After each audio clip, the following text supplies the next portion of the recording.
कर्मों की सजा सबको जरूर मिलता है। घर की बड़ी बहू जब पहली बार गर्भवती होती है तो उस परिवार में कितना खुशी का माहौल होता है। ऐसे ही हमारी एक बहन संगीता, जो उस घर में 3 भाइयों में सबसे बड़े भाई की पत्नी थी, जब पहली बार गर्भवती हुई तो उसके पूरे घर में एक सुखद वातावरण बना था।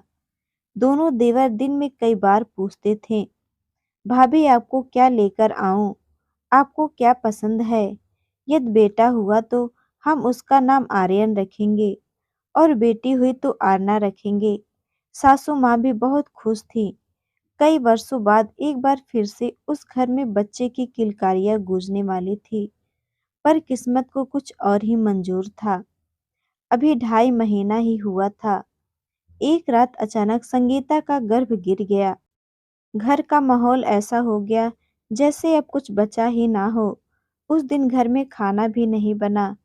एक ऐसा पाप कर्म था जो हम कुछ नहीं कर पाए और समय बीता। कुछ महीने बाद संगीता फिर से गर्भवती हुई। घर में फिर से खुशियां छाने लगी। परंतु 2.5 महीने बाद फिर वही घटना हुई और सबके सामने चकनाचूर हो गए। अब घर का माहौल वैसा नहीं रहा जो कुछ महीने पहले हुआ करता था। कुछ समय बाद संगीता फिर गर्भवती हुई। किसी को कानो कान खबर ना हो इसलिए घर में भी ज्यादा किसी को नहीं बताया। शहर की सबसे बड़ी स्त्री रोग विशेषज्ञ की देखरेख में इलाज चल रहा था। मंदिर में विधान दान और अन्य धार्मिक कार्य कराए, लेकिन 2.5 महीने होने पर फिर वही बात हुई जो पहले 2 बार हो चुकी थी। किसी की समझ में कुछ नहीं आ रहा था कि क्या करें। फिर चौथी बार भी 2.5 महीने का गर्भ गिरा, 5वीं बार भी और 6वीं बार भी। अब तो संगीता की शारीरिक क्षमता भी कम हो गई थी और कमजोर भी बहुत हो गई। कुछ सालों बाद संगीता 7वीं बार उसे पता चला कि वो फिर से गर्भवती हुई है, लेकिन चेहरे पर और ना मन में कोई खुशी नहीं थी। एक रात आंखों में आंसू भरे पलंग पर लेटी थी और अपने भाग्य को कोस रही थी। सोच रही थी, ऐसा क्या पाप किया होगा जो मुझे इतनी बड़ी सजा मिल रही है।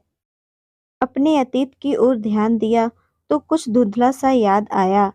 उसे बचपन से ही डॉक्टर बनने का शौक था, इसलिए उसने 10वीं पास करने के बाद बायोलॉजी सब्जेक्ट लिया था।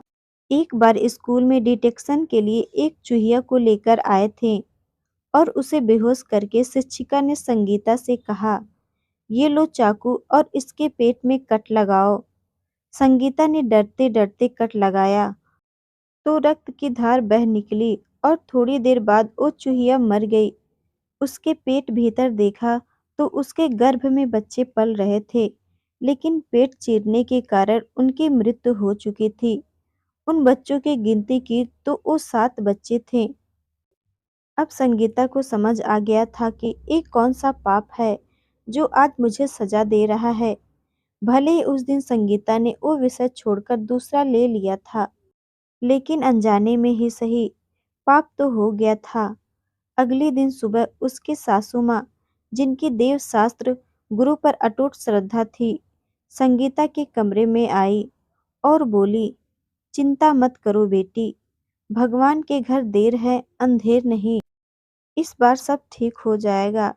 उसने रोते हुए कहा, नहीं मम्मी जी, अभी भी ठीक नहीं होगा, अभी सजा पूरी नहीं हुई है।